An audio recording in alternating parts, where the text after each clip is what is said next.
Tensions between NATO and Russia are on the rise following a spike in Russian Air Force activity in Eastern Europe and its troop movements close to Ukraine's border.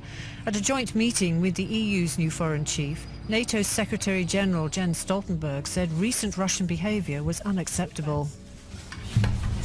Russia continues to support the separatists by training them, by providing equipment, and supporting them also by having special forces, Russian special forces inside the eastern parts of Ukraine. The recent Russian air activity, while keeping to international airspace over the Baltic and North Seas, has flirted close to airspace borders.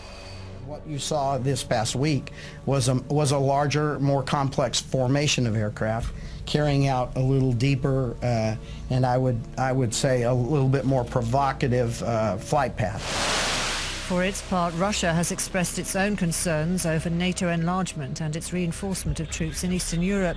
Although NATO says the alliance is not back on Cold War terms with its former enemy, it believes Russian behavior is undermining trust built up over decades.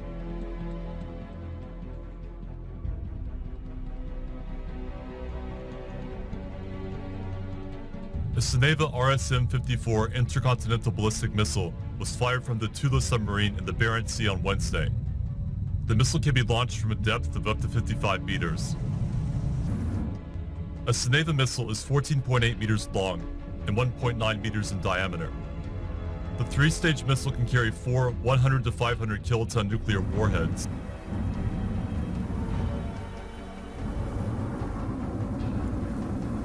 And has a range of 8,300 kilometers.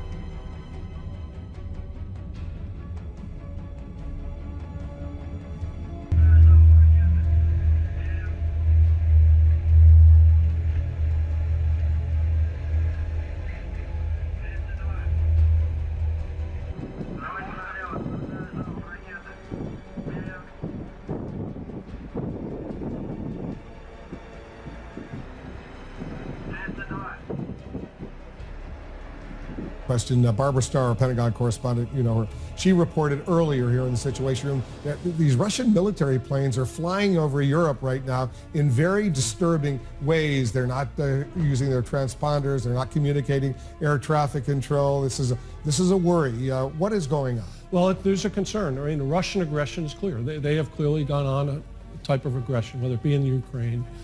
And the important part about this is they're not abiding by rules that have been set up, air rules, normal air rules. Everybody fires flight planes, if in fact the report's true. And in fact, the fact that they are flying without any communications. And so that's concerning. Again, this is Russian aggression, and I think they're trying to reassert themselves. I think we have to watch it very carefully.